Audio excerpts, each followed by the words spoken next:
Welcome to the Calm Cockpit, where pilots of all levels can find high-performance tools, actionable strategies, and access to professionals who can help you fly smarter and stress less. Today, we're talking to Captain Daniel Galvin, corporate pilot and representative on the National Business Aviation Association's Security Council. We'll be discussing a topic that affects every pilot, whether you're flying a corporate jet or a Cessna 172, and that's the intersection of aviation safety, security, and pilot well-being. When most of us think about security, we picture fences, gates, or the post-9/11 restrictions that have reshaped how we fly. But really, security is much more than that.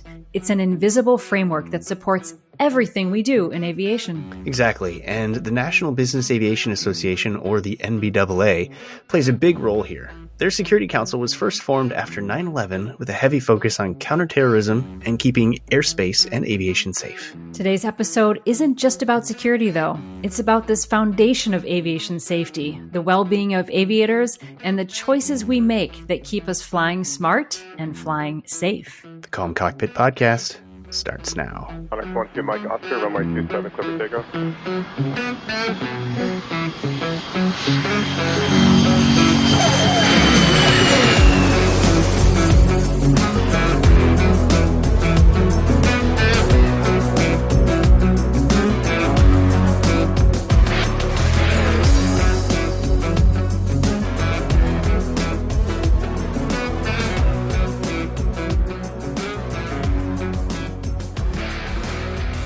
Hi, everyone, and welcome to today's episode. I'm Geeta Brown, midlife student pilot and licensed yoga and meditation educator with over 30 years of experience teaching high performers how to improve their lives without adding stress. And I'm John Niehaus, professional pilot and flight instructor. I learned so much in this upcoming interview you guys are going to hear with Daniel Galvin, and so I hope you listeners all feel the same. As always with our interviews, John and I are going to chat just for a little bit, just to kind of give you the framework. Then you'll hear the bulk of the interview with Daniel. And then on the opposite end, we're going to meet back and give you some actionable takeaways that you can start putting into action right now. So this episode was a little bit of maybe like a humble pie moment for me, because as a wellness educator, as a musician, I sort of realized that I take security for granted. And at first I was thinking, what role does security have in creating a calm cockpit? Sort of felt like it was like a little tangential from our mission on this podcast. And then as he talked and I listened and I started thinking about it, I realized that it's really safety security is this quiet net in the background. When security is working, you don't notice it. But if it's missing, we really notice it. And that's where the NBAA comes in. Daniel's an active member of their Aviation Security Council, where he contributes his expertise to shaping best practices and enhancing security protocols across the aviation industry.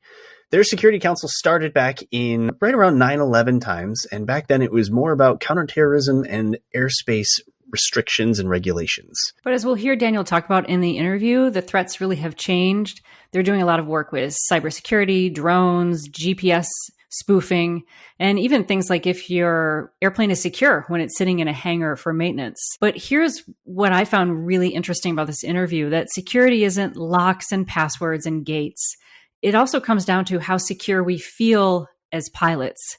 Because if I'm up in the cockpit second guessing whether something in the aircraft is safe, my focus is already divided. And a divided focus equals reduced safety, which is why the NBAA also gets involved in pilot mental health. They've even checked and backed regulation to make mental health care more accessible for aviators. And if you think that this episode is just about large airplanes and jets, all of this trickles down regardless of what you fly. Absolutely. That was some of my big aha moments, which you'll hear me exclaim during the interview with Dan, where I really saw how woven this is into our entire ecosystem of aviation. So let me give you a little background on Dan himself before you hear him speak. So he's a very skilled and forward-thinking aviation professional. He has about 25 years of comprehensive experience in both domestic and international flight operations, safety management, and aviation security. So he's a senior captain at MP Air. He operates a Global 6000 and 7500, or you call it the 7500 probably,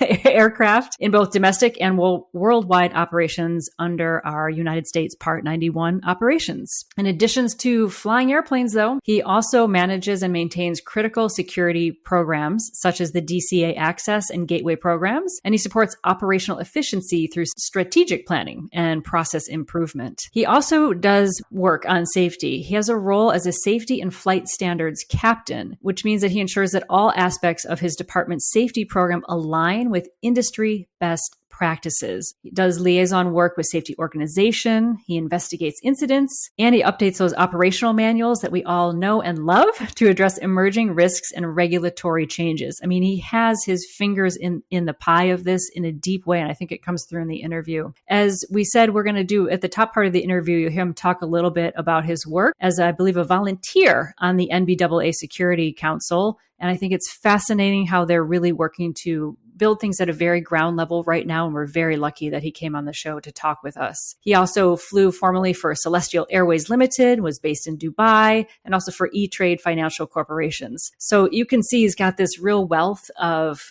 information about security, not only on a domestic level, but also internationally. And you'll hear him speak towards like the second half of the interview, really at a deep personal level of how this has gone into his standard operating procedures, how he manages challenging situations, how he handles his own mindset. So there's a really full interview here with just a ton of fantastic information. And I do want to clarify, you'll hear at times where he's really speaking and giving reflection on the NBAA. And there's times when he puts on his own personal hat and gives his own personal opinion. I think those will be very obvious in the interview, but we just want to make it clear that there's times where he's speaking sort of as his role with that organization. And there's a lot of personal reflection as well. So I think you'll get a lot of really fantastic information from this interview. Well, without further ado, here's the interview with Daniel.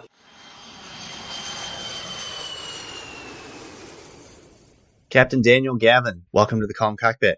Thank you. It's a pleasure to be here. Thanks for having me. Today's kind of a special episode for our listeners. I mean, this is kind of something where we get to show how the cheese is made, how security in aviation not just is maintained, but kind of where a lot of it comes from and how that sort of bleeds into general aviation and into even sort of the small private airplanes that people can rent and fly, and how all of this comes together. Dan, when we first started talking about this, you brought up the fact that there is an association out there called NBAA that sort of helps maintain this. As we mentioned in your bio, you volunteer for the NBAA, or National Business Aviation Association Security Council. Can you first give our listeners just a little bit of a insight into what is NBAA? What does it do and what's it for? Well, sure. Glad to. So the NBAA has been around for a long time, decades and decades. And what it does is it is the advocacy and the voice for the general aviation and corporate aviation part of the world, right? So it spans anything from your single, small owner-operator flight department all the way up to the largest flight departments, charter operators, people like FlexJet, ExecJet, stuff like that. So it is a group mainly of volunteers. You know, there are paid staff that are at the office in Washington, but most of it are people like myself who have a day job, and we volunteer to be on different committees and help out, either put on presentations or host events or work on committees such as the security committee. And what it does is, being an advocacy group, is that they know who to talk to in DC to get voices heard or weigh in on certain things with either, say, the FAA or the federal government for funding or whatever. It's part of what they do. So, like you said, I sit on the Security Council for the NBAA. And it's interesting because for anybody who's listening to this going, man, you guys are sort of championing some of the smaller pilot operations, people who fly Cessnas and Pipers and things like that. Why would NBAA affect me? And I'll let you chime in with your opinion, but my initial thoughts for all of that, I mean, just like the Airline Pilots Association, ALPA, or NBAA, or NAFI, any of these associations, they have the resources to affect aviation as a whole. So even if you're not a business aviator or a flight instructor or an airline pilot, the regulatory effect that they have sort of bleeds down to all aspects, regardless of whether you're following that sort of career path or not, right? Absolutely. Yeah. You know, let's take a simple example. DCA, right?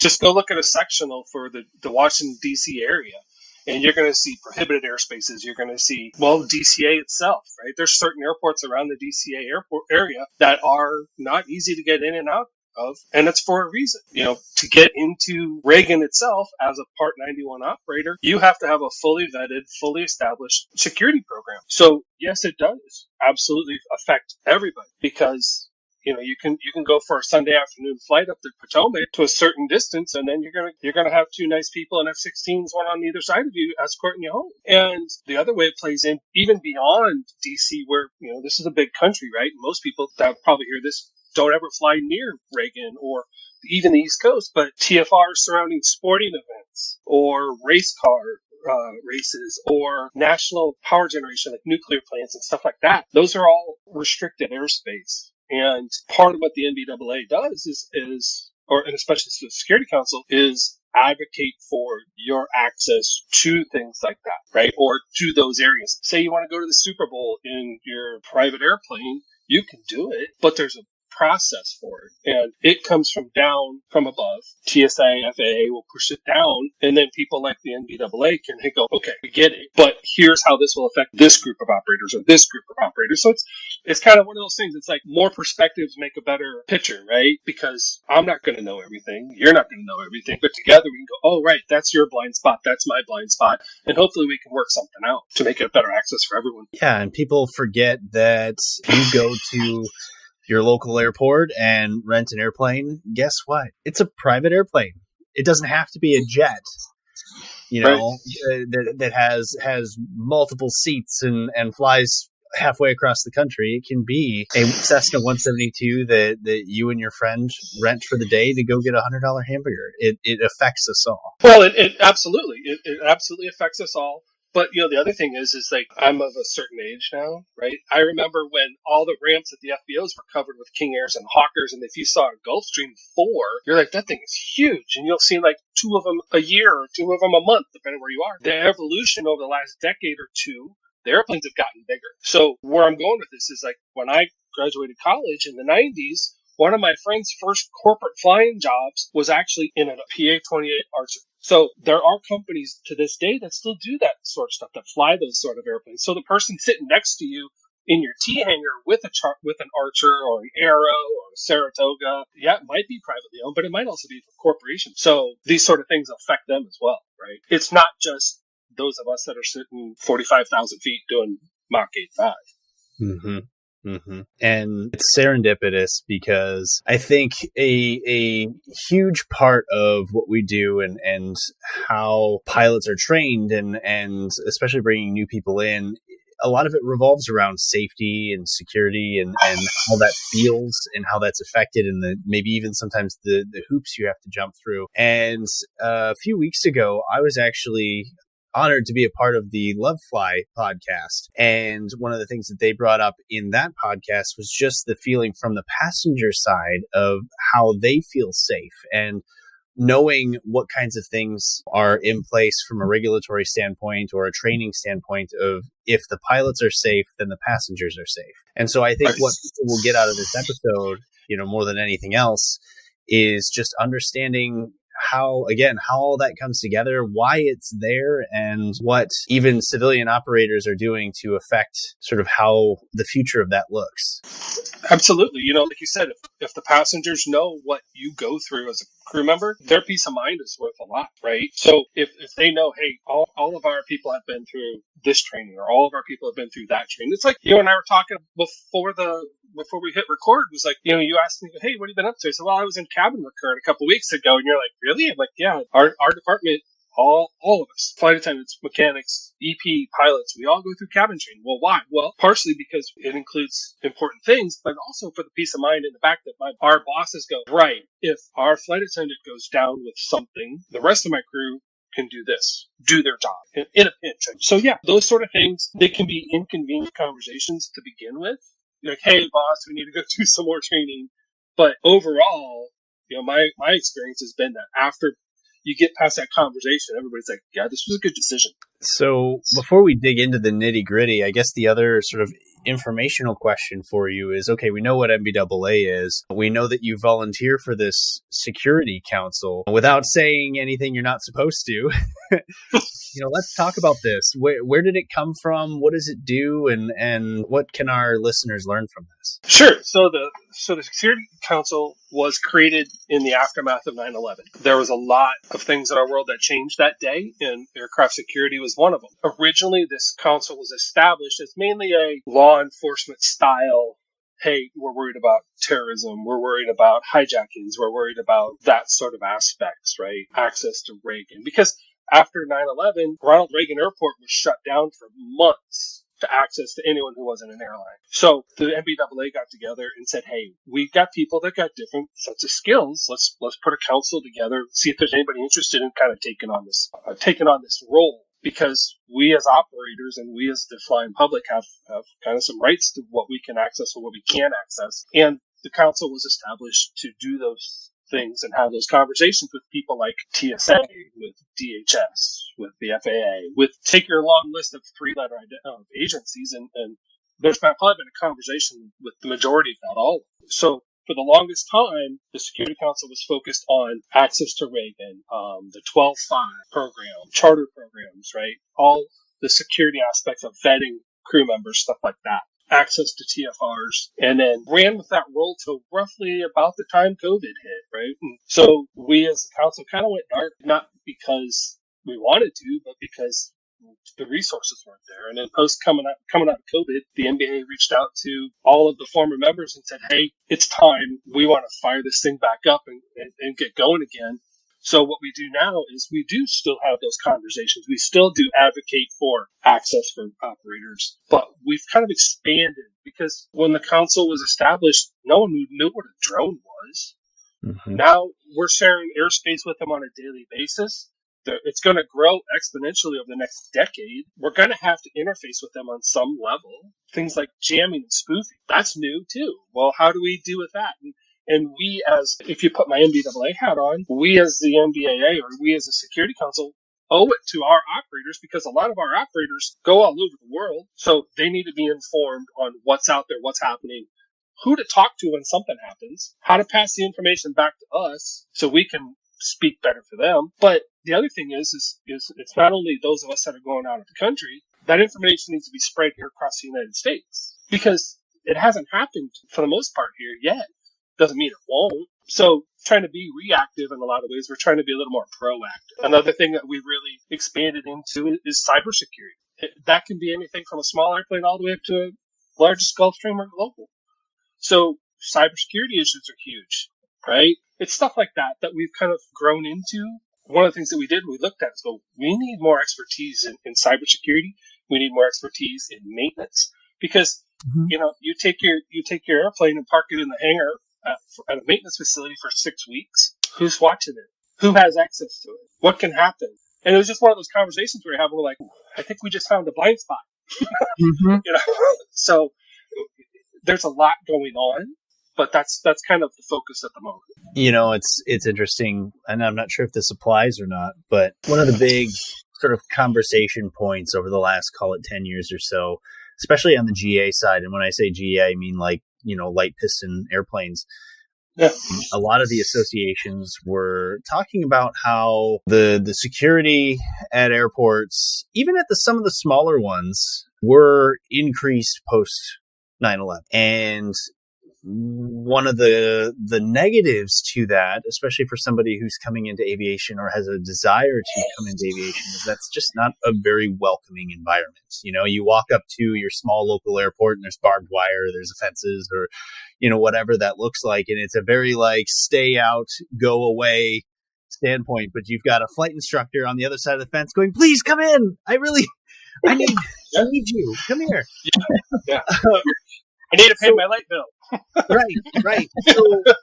So, does the council deal with that kind of airport security type things too? And how does the yin and yang to stay away, but also, hey, we're really nice and friendly and you should come in and talk to us? Like, how does that play out in your world? Yeah, it's a really good point because I'm like you. I remember prior to 9/11, like you could just roll up to the hangar or up to an airport and go watch airplanes all day, even at a small airport, right? And it just doesn't do that, or you can't do that anymore.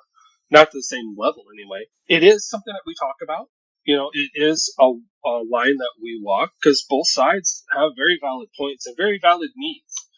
I think that the way to approach it, at least for us at the moment, is more along the lines of outreach. It's more on us to go outside of the wire for them to come inside the wire, so to speak. Because that's where the conversation is going to start. The conversation started at a coffee shop, right? Hey, if you're interested, why don't you come with me? We'll go do it. It's showing the leadership. It's taking the charge of it. I know. I miss those days of just being able to walk up and go knock on the door.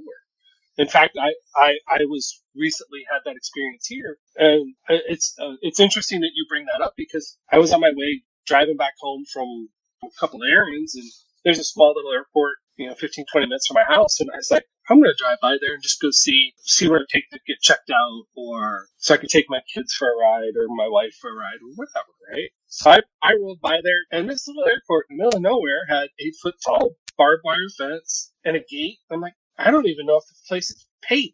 Like, it turns out it was, but it was just kind of like that little bit of a rural airport. I'm like, here I am, 30 years of experience in this industry with all the type ratings, been all over the place, and I feel intimidated by that. Mm-hmm. So I totally get what you're saying, and I'm on the same page as you. But I think the difference is we kind of have to go to them at this point versus them coming to us, so to speak. It's so interesting to me as a midlife student pilot coming to this, I had a fear of flying. That's why I got into this whole game, right? To overcome that. So, walking up to an airport to me, with a big high gate and the code to enter was very intimidating. Luckily, my school does have its offices in the airport proper, like by the restaurant. So very public access. You can get into the pilot's lounge and all of that. You just can't get on the ramp. But what I'm hearing you saying, it's giving me, as a relative newbie compared to you guys, a different perspective on security. If I'm looking at it, thinking of the calm cockpit, like the holistic health and performance of an aviator, I'm seeing security in a new light as this like invisible support that wraps around and is infused in absolutely everything that we do. And I think that a lot of pilots perhaps don't think about it as much because it is such an invisible support. Like our holistic health, our ability to do our job as aviators, or if you're an aviation business owner, we need security as architecture and a foundation before we can even enjoy the access to these places. And if we don't have that sense of security, flying under, duress or fear or a niggling question in your mind of is someone gaining access to my airplane that's not a trustworthy person, that erodes safety. But I feel like it's this invisible thing that you've been highlighting to me anyway, that is just there that perhaps we take for granted as part of our health of the overall aviation system. So I think there's room for some conversations there between the work that your security council is doing and all of the pilots to highlight it and just make people aware of it. And then that can lead to some of the conversations you're saying. And maybe then that leads to other councils who then can provide a voice for it when it goes to legislation, so that it's not this invisible thing, but that it's really understood and then advocated for. So I'm just reflecting what I'm learning as I'm listening, but it's really I think you're absolutely right on it. And it kind of ties in, like you said, the holistic aspect of it is like, if you're worried or concerned about something, you're not going to be able to focus. That doesn't matter. It doesn't matter whether you're learning to fly or you're actually flying or you're teaching someone to fly or pumping gas on the ramp, right? If you're having that little voice in your head, it's like I taught my daughters when they're growing up. I'm like, if that little voice is there, you need to listen to it. Yep. And we're evolving, I think, in a lot of ways in the industry. It's like when I got started, the community was different. When you were at a small airport, there were 40 airplanes on the whole airport. You knew who owned them. You knew what they were doing. It's like a small community neighborhood, right, that you live in. But whereas like what we do with the Security Council, it has to span the little airport in Iowa that I learned to fly at, all the way up to include Teterboro, Peachtree, Van Nuys, pick one, right? Westchester, Fort Lauderdale, because you've got such a gamut in those airports where Part 91 and Part 135 operators go. So it's a hard gate to get through sometimes because it's got to fit everybody to some degree. Well, and our country is huge, and yeah, it makes sense. Our country is so huge and diverse in, topography and even, demographics. You guys I don't envy your job as a security counsel. You're smart to take it slow and get the foundation right. I think this is a good time for our audience to have access to understand that this is a resource for them, that we can have some of the conversations that maybe as you guys get your foundation, that there's some fruitful conversations that can come out of this. Yeah, absolutely. Because like you said, like we've been saying, it applies to everybody, directly or indirectly. And the interesting part is that, yes, it applies, but to Geeta's point, it applies to things that are so operationally different. All of that stuff has to integrate. And if one airplane's not secure, then the entire system's not secure. And so that's really kind of the astounding piece to, if you zoom out into the entire sort of aviation web or network, all the pieces have to be right. Every piece has its own established level of security and cohesiveness with the entire field. As we kind of continue this discussion, I think one of the things that we talk about regularly on the show is kind of that sort of human factor side to everything. Like, how does the individual play into this? And even in our pre-interview talks, the couple that really kind of came to mind that I think a lot of people are aware of are some of the sort of mental health tragedies that have happened over the years. Things like the Germanwings accident, and we're not going to get into the gory details of what happened, but that certainly was a huge red flag in terms of mental health and the stress that pilots operate under regularly through, again, all complexities of the field. Then you also have things like that Alaska ramp worker who wasn't even a pilot and started doing barrel rolls over the Puget Sound. These are all things where I'm not saying that the human is the weak link in here, but I think what we are saying is that a massive part of aviation security revolves around the individual. And so what exactly does the Security Council kind of talk about when it comes to sort of managing or understanding kind of the human element to this? Well, I think the two things that rise to the top on that part of the subject, one, the NBAA as a whole has come out just in the last, especially in the last week with this mental health authorization bill. Mm-hmm. They came out and made a really strong statement how they support this and the moving forward of mental health treatment for all involved, not just the pilots. But I guess the other thing that sticks to my head is you mentioned Germanwings, is that one of the, and like you, I don't really want to go into the details of it, but one of the things that stuck with that is, hey, how come this guy hadn't been noticed sooner? How come it got to where it got? Well, because the nationality that he is, it was very focused on personal privacy, meaning the country, your rights to privacy were extremely strong in that country.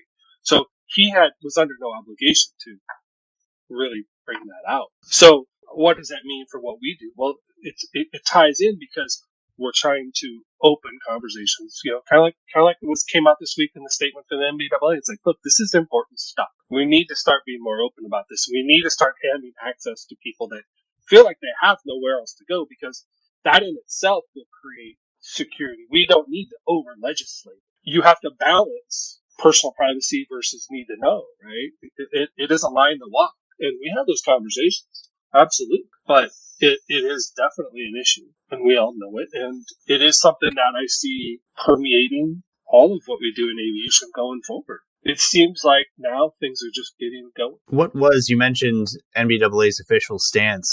The National Business Aircraft Aviation Association welcomed passage by the U.S. House of Representatives a bipartisan bill to improve pilot access to mental health care. We are encouraged to see the continued progress on this important legislation combating the stigma and misinformation surrounding mental health concerns among our nation's pilot community, said NBAA President and CEO Ed Boland. It is vital that we foster an environment where pilots can seek help without fear of professional repercussions, while also enhancing the safety of the traveling public. That's wonderful. Yeah, it is definitely a step in the right direction, and it is an example, like we said in the beginning, of sort of that high level legislation of we're not just talking about airline pilots. We're not just talking about corporate or charter pilots. We're giving access to anyone with a pilot medical to be able to operate within whatever realm this decision-making process settles on. And I think that it's important for everybody to understand that, because as Geeta mentioned in a previous episode, I think it was with Dr. Adler-Neal, where Geeta, you had a family member pass away and you were weighing the decision of like, well, I feel like I need to talk to somebody. Who should I talk to? And that's a decision that no matter what level of pilot, student pilots, ATP, we're all the same in that. And right. And I was just going to bring that up. I'm glad you said that. It's like, you want to talk about a uniting factor, right?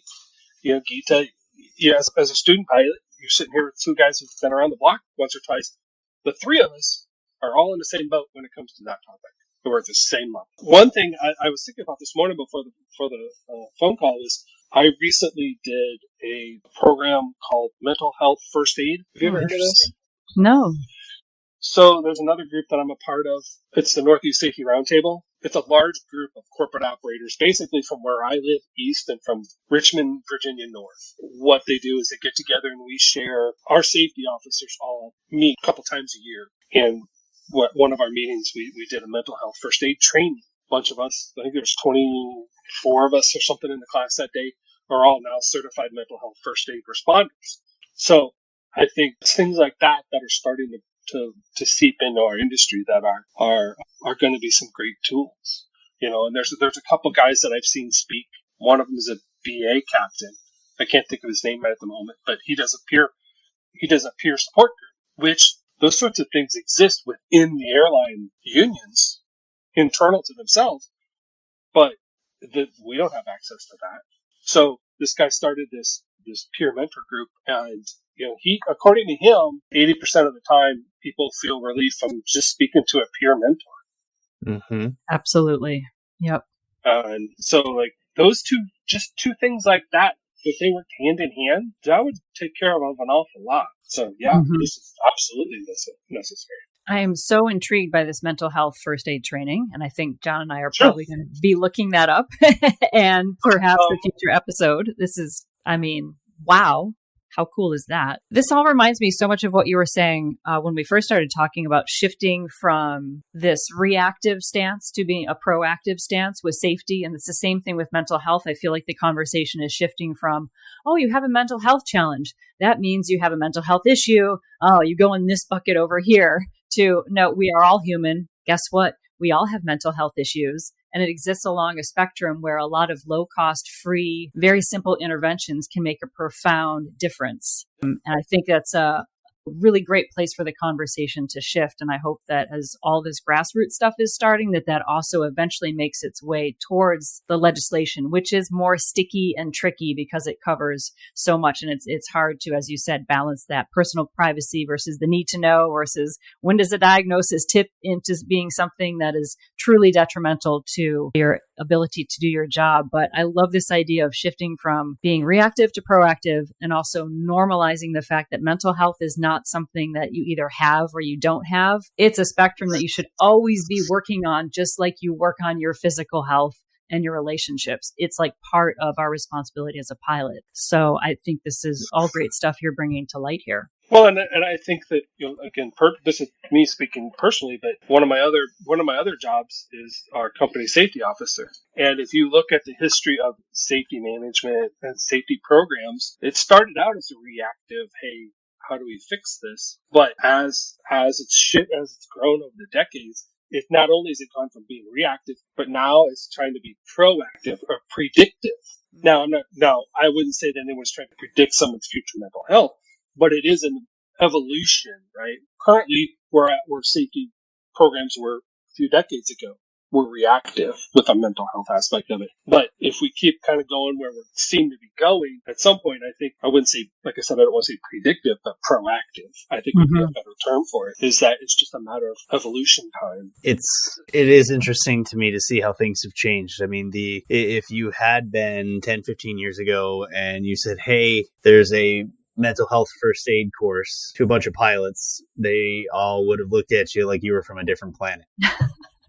And, it's just an interesting cultural shift. It's an interesting sort of professional shift. And, I do believe that it is a step in the right direction. And some of the things that you're talking about in terms of mentors and some of the other things you mentioned, not to pat ourselves on the back, Gita, but I am reaffirmed that a lot of the topics that we are covering here on this podcast are critical, or at least time sensitive in terms of what's being talked about right now and how it can legitimately help people. We do try to make sure that we provide some, not just a conversation, but tools and techniques and tips for somebody to have an actionable step of, what am I going to do? I feel this way, or I'm working on this. I want to be better. How do we improve that? And I think that that's where something like what we're doing can really align with something like the Security Council or some of the other roundtable discussions. I know my company is part of the Midwest Safety Roundtable. I'm not the safety officer for my company, but I know we participate in it. And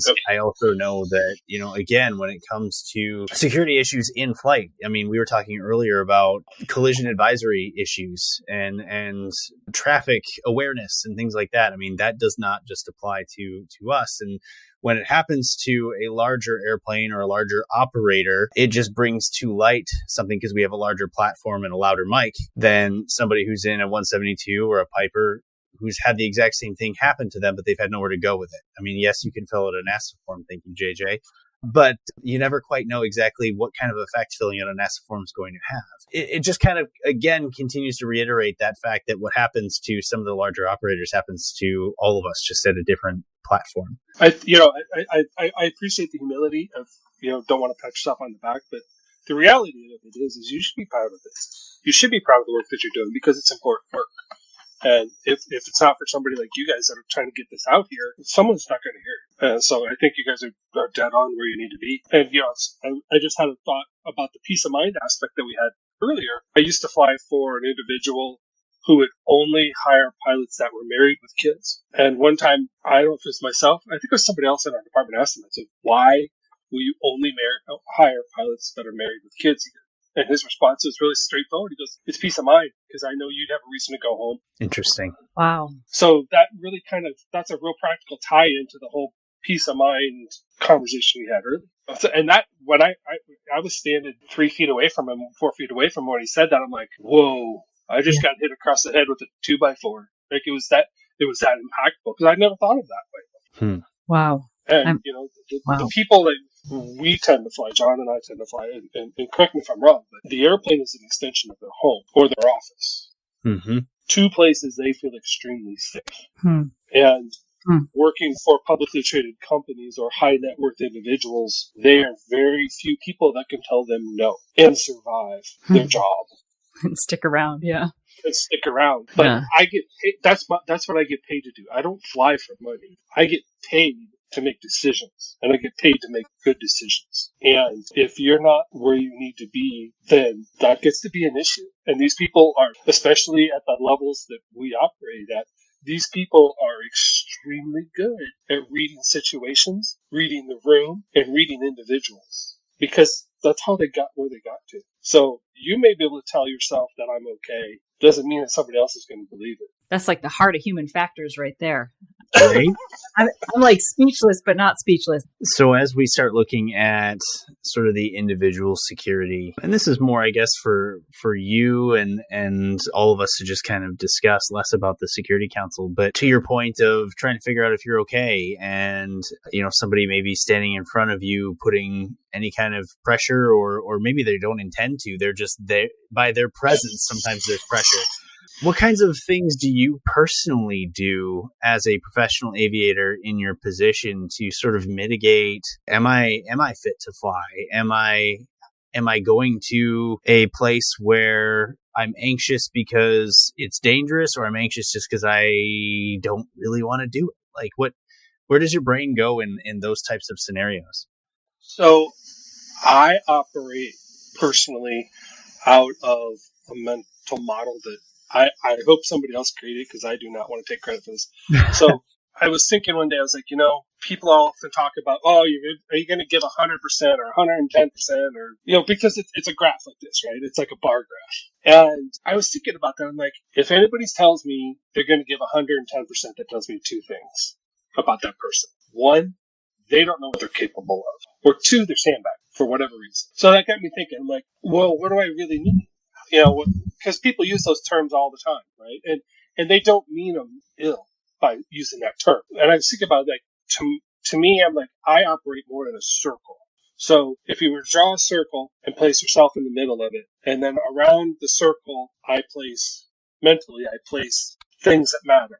My family, my physical health, my mental health, my work, all, those things kind of go around like a clock face. And I try personally to operate at 80 to 85% all the time. And the reason I choose 80 to 85% is it gives me the ability to surge in a certain direction and still stay within 100% ability. So if one of my kids is sick or there's something wrong at home or whatever, I have to spend more time and mental energy on my family vector, which means I have to pull a little bit less out of maybe working out or a little bit less out of work and go to my boss and say, boss, I need to back off just a little bit because I got this going on, or things like that. That's how I approach my role as a person, holistic. To me, that's more holistic because you can't exceed 100%, right? The only way an airplane can exceed 100% is an afterburner, right? And I don't have that. So I'm limited to 100%. By having these little vectors in my head, they're constantly moving. Some are growing, some are shrinking. It takes time, and sometimes I still screw it up, but it takes time to figure that out. And so professionally and personally, that's how I operate. Does that long way around answer your question? I actually really like that, and I would add one thing to your analogy, and I would say the one way to exceed 100% in the airplane is to go past that red line, and there's catastrophic failures to doing so. And so personally, if you were to exceed that 100% that you're capable of, that's when failure exists, whether that's failure on the mental capacity standpoint, from the fatigue standpoint, just ability to handle or deal with things standpoint. So that would be the only thing I would add, but it's apropos to it because what happens most often when somebody has sort of that moment in their lives when they just can't handle it anymore. Well, you've been exceeding your capacity for however long your body just decided, I'm done. And you can't do that. So knowing your limits and knowing where that 100% is, I think is extremely important. And so I think what you just said, it makes a lot of sense to me. Yeah, you're exactly right. You can sprint for a short period of time, but you can run at pace. At least I can for way longer because your heart's not in the red. And sometimes people see it, and sometimes it's just internal. Mm-hmm. Right? Neither is wrong. Both are necessary, really. Dan, what I love about your model too, and the way you explained it, not only that it's a circle and it's holistic, but that you said sometimes I will take from one vector so that I can push it into another vector. And I think most high achievers, we feel like we should be operating on all the vectors at 100% all the time. And particularly women, we really fall in that category. We do know that women, once we have children, even if we're in a two-parent household, that women still do the preponderance of the child care. Present company might be excluded, but we do know we have a lot of data to show that women are doing a lot more of the child care in that work too. So we have this I have to have it all syndrome with women, right? She can have it all. But then we end up burned out, and then we go into menopause, burned out, and then we have all these adverse health outcomes. So I love this idea that it is a sliding scale and that you take from one category so that you can give to another, and that is how the system is designed to function, because that is how our body and our brain functions. Our body only has so much energy per day to expend, right? Basal metabolic rate. You can't outrun that. So by constantly shifting and appropriating your resources appropriately, you're working with your biology and working in a way that is going to be sustainable. So I just wanted to also give a shout to how that functions biologically, but also for women in particular to understand you don't have to do it and have it all the time. You should be shifting within this framework. I would love to make a little graphic of this. I'm going to try to I'm going to have to credit you with it, like Dan's circle of holistic awesomeness. I don't know what we're going to call it, but it's a really cool, I love this idea that it's in flux and it's in flow, and that any day you could make your own vectors and decide what your vectors are going to be and where you might be applying more energy or less. I think it's a really useful model, particularly for people who are like starting out in an airline career and don't have the ability like we do in our wiser years to have more agency at our jobs, to advocate for ourselves and what we need when we're younger. Sometimes we just have to grind it out. So I think it'd be really useful for them. I completely agree with that. In some cases, you do need to grind it out. Yeah. But that's why when I said sometimes temporarily though, sometimes you don't. Right? Sometimes I know that there's an expectation that's up here that I have to handle, and it is a grind. So that means I need to mentally say, all right, well, that means less doing this or less doing that for now because of the larger picture. Yeah. And, I agree that we've all been sold the bill of goods of you can have it all. I don't know that I believe that anymore. Yeah. I believed it when I was younger, but now that I'm 50, I'm like, nope. Yeah. I've watched people through my career that are ahead of you, and you're like, I want to get there. I want to be like that, which is good. It's good to have goals. I've got all sorts of goals. But at the same time, and it took a long time for me to see it, but I'm like, these people that were this far ahead of me that I could never quite catch up to, work may be all they had. Yep. They didn't have a spouse. They didn't have kids. They didn't take care of their health. I've seen it all. Right. And it's like, oh, I'm growing like this, circular out. They're growing straight up, like a tower, a tree. Probably shouldn't say weed; that would be detrimental. But that's not the point. But yeah, so it's funny the other analogy to what you just said that hits home for me, and I used to use this in different ways as a flight instructor, but as a self-proclaimed video game nerd, when you're playing a game where you have to build a character and they give you 7 skill points, and each of those skill points can be spread out however you want across 5 characteristics. Some people go, oh, I want my guy to be strong, and they go all 7 in strong. Well, guess what? Your character in the game, not very smart, not very fast. Nope. Can't move. Not very agile. Super strong, but he's there to, take a beating. And like bull. Yeah. But if you spread them out, obviously now there's sort of that you may not be as strong as you otherwise would be, but you have all of these other attributes. And so like that's where my brain goes. It's like, if I'm building a character, like how would I want to be in real life? So that's that's a perfect comparison, because if I remember correctly, that's where I got it from. I was playing Mario Kart or something with my daughter. I'm like, oh, duh. Some PhD must have figured this out. Right? I know I didn't. As we start to kind of wind this down, one of the other things I heard you say that I'd like to kind of pinpoint, we've referenced it a couple times in different topics, but just the notion of having to have the ability and the capability for decision making to say no. And what does that look like? And how does that affect the mission, if there is one? Whether you're standing in front of a very high-powered executive or wealthy individual, or trying to kind of decide, am I taking this private pilot check ride today? I've got this examiner standing in front of me asking me, are we going or not? And the pilot brain, the individual who tends to go in these directions, wants to figure out a way to complete the mission. And it's not always a black and white. I mean, certainly if it's a check ride, a lot of times it's a yes or a no. Are we going? Maybe not today. But then, of course, you say no to the check ride, the skies turn blue, and you go, boy, I really wish I had.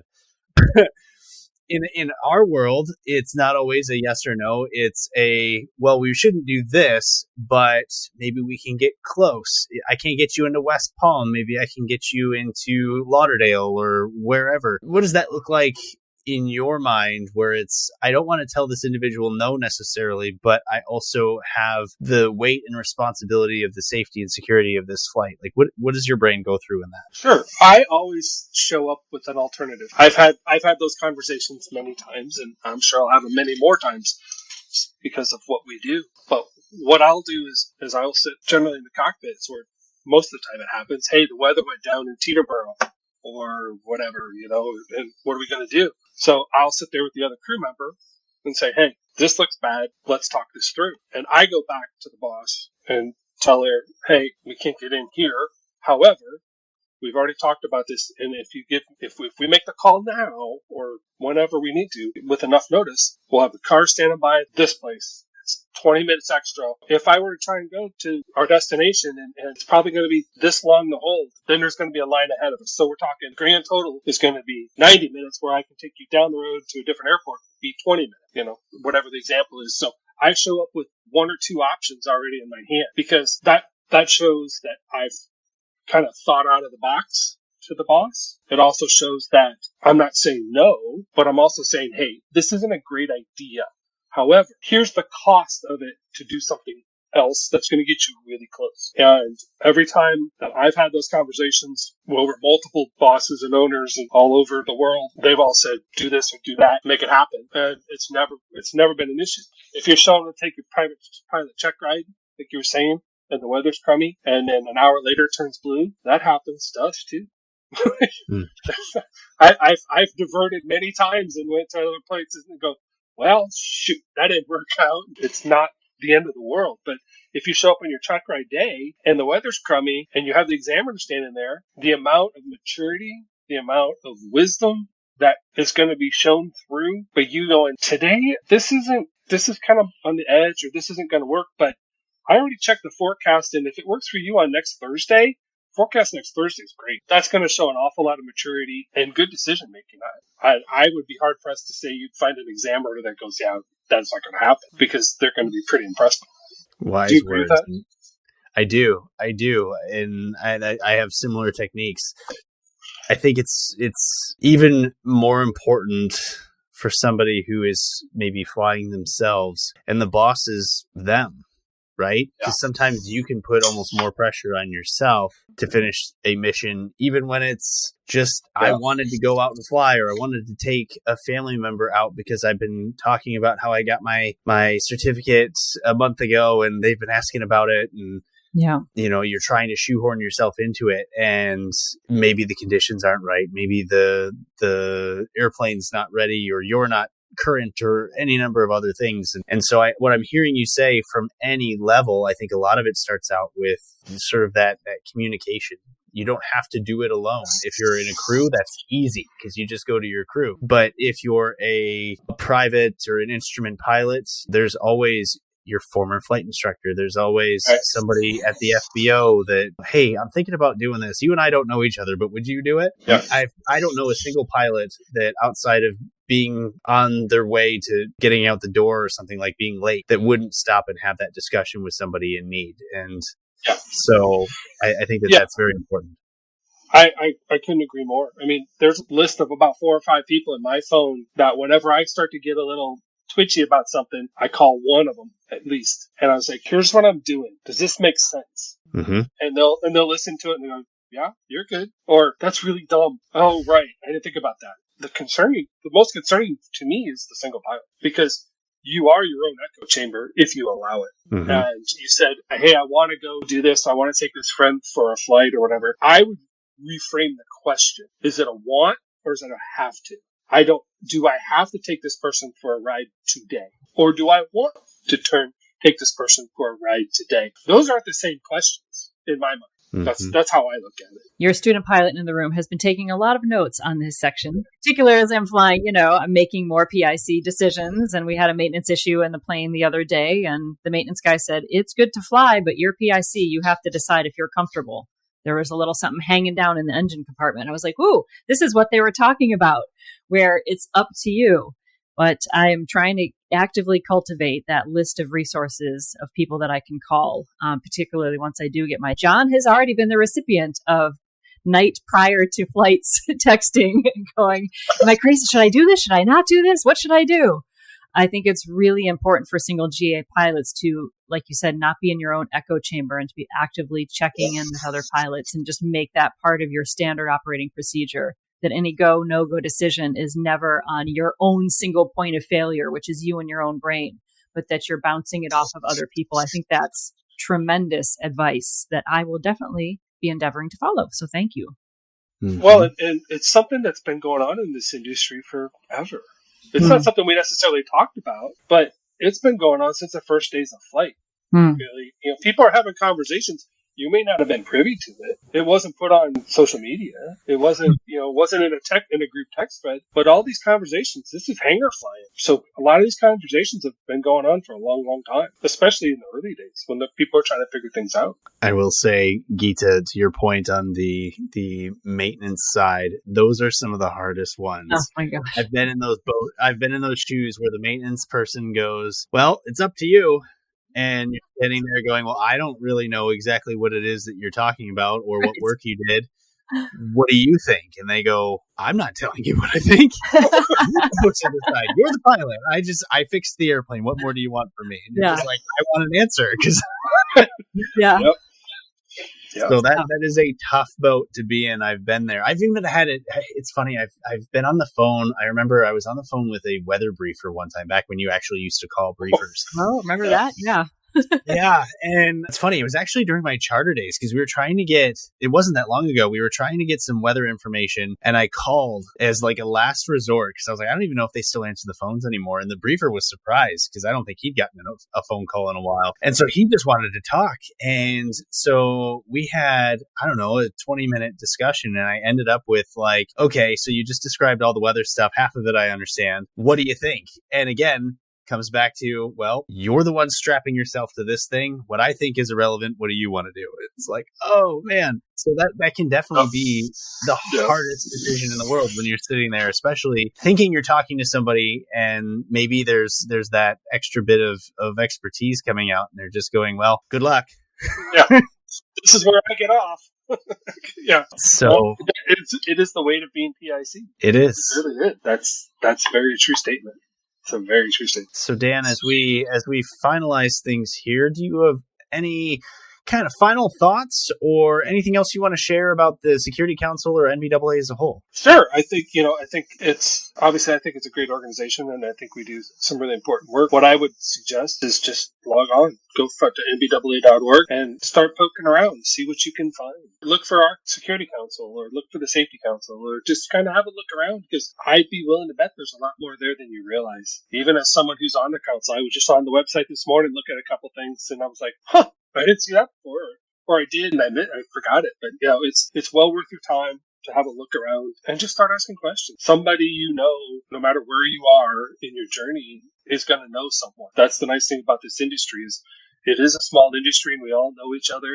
That's how you and I got introduced, John, right? You and I got introduced by Dan. Mm-hmm. And just start asking questions and asking people of, hey, do you know about this? Or who would I talk to about that? Because I can sit here and tell you who to contact, but it may not fit your situation exactly. But, there's a lot of free resources on NBAA that can really get you started on a good path. And then you can make the decision if it's right for you to become a member or become a member and join one of the councils. Because, again, we're always looking for diverse points of view and diverse skill sets and experiences. Well, we very much appreciate you taking the time to come on the show today. This was a lot of fun. I really enjoyed it. Yeah, I think that our listeners are going to, really have a lot to think about in terms of, again, how this entire map of safety and security and everything kind of comes together across all levels. And sharing that knowledge, I think, is the first step in making sure that everybody plays their part. That's great. I think it's, you hit the nail on the head right there with that.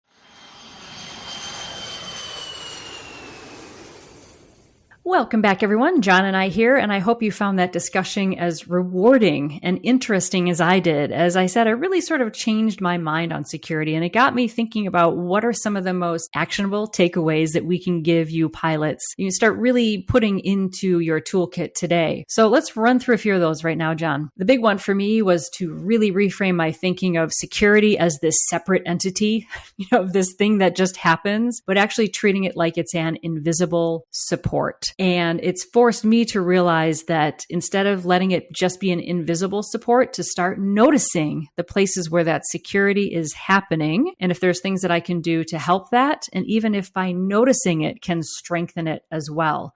Other things that Daniel mentioned was just sort of the idea of protecting your digital flight deck.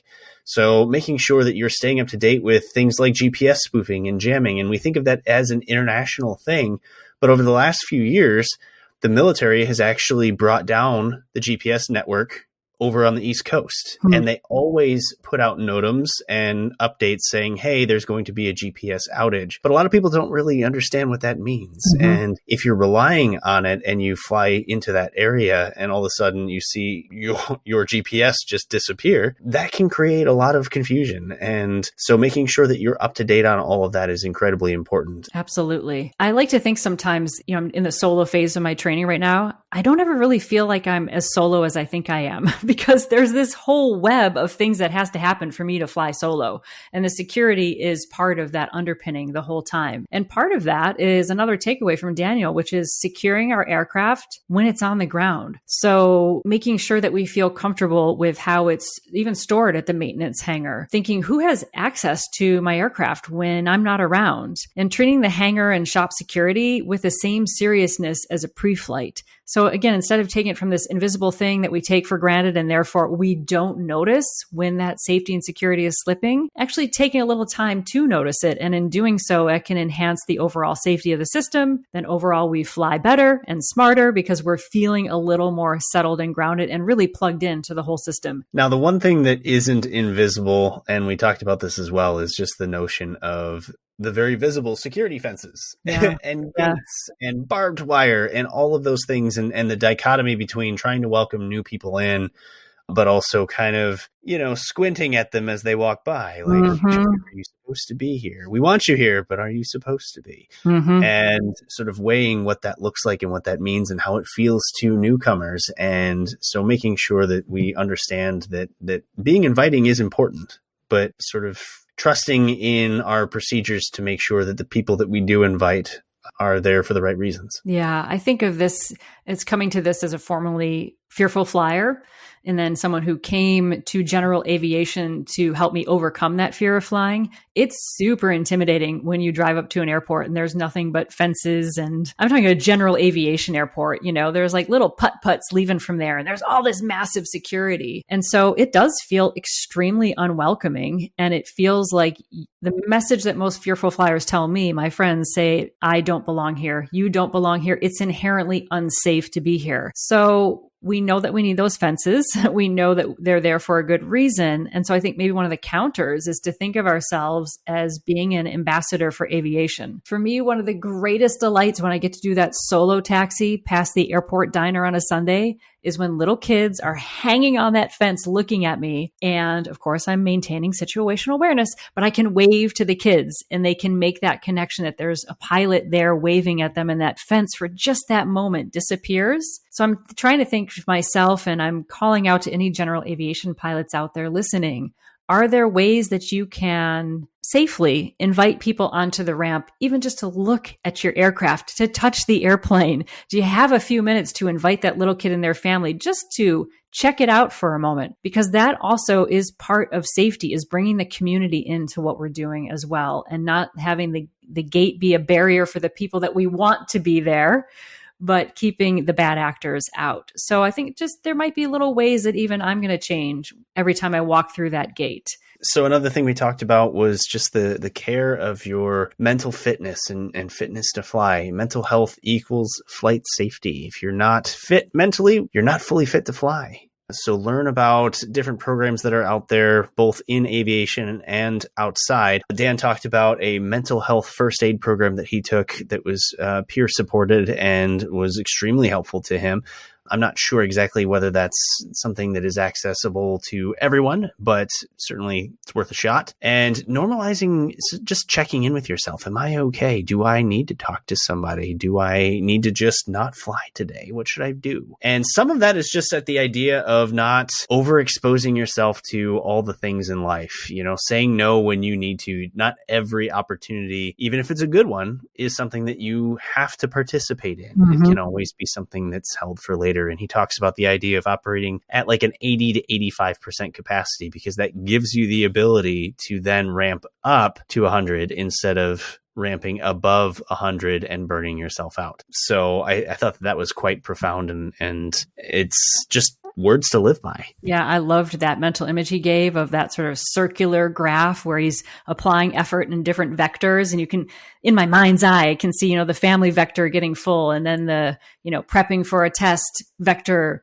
becoming full, and just deciding where you want to use your energy in a more strategic way, but always having a buffer around the outer edge of that. So you're not always pushing everything 100% to that red line, but there's always this little buffer of energy to the best that you can, but that you're keeping a little bit in reserve, I think is really wise. And I was really glad that with Captain with so much experience of doing a lot of these trips, there's a lot of wisdom there. And I would love for especially like the younger new pilots to really think about that. And that's one way that we can create a rhythm for our life, which is something that we do in the wellness communities I'm part of, create a rhythm for a life that is sustainable. So as he said, you can grow outwards and ever expanding instead of just being a specialist of one thing that then means that all the other aspects of your life dissolve. That to me is one of the key takeaways from this episode. And that kind of brings us to his last actionable takeaway, which is building a pilot support network. If you have heard that once, you have heard that 1,000 times on this show, that we need mentors, instructors, and peers across every level of aviation, whether you're flying GA like I am, or if you are a professional pilot.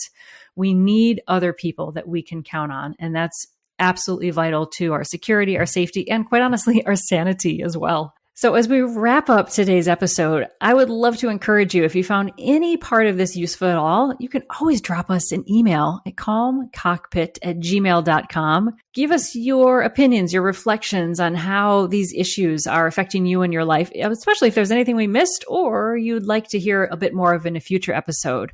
We'd love to hear your thoughts and feedback. We love every email that we get. So thank you for sending those continually. If you have a little bit of time too, a 5-star review would be fantastic. It helps other people to find the podcast, and it brings these conversations to light, which we really hope are going to help the whole aviation community to rise and thrive together. You can also find us on Facebook and Instagram, or just share this podcast with a pilot who you think has a passion for security and for high performance. Thank you all so much for listening today. We hope you got as much out of the interview as we did, and that it really challenges your thoughts around security, professionalism, and maybe some new standard operating procedures that you can implement in your own life to help you fly smarter and stress less. Airbus Air 1 departure is Airbus 321. Traffic holding crossing runway 33 left 3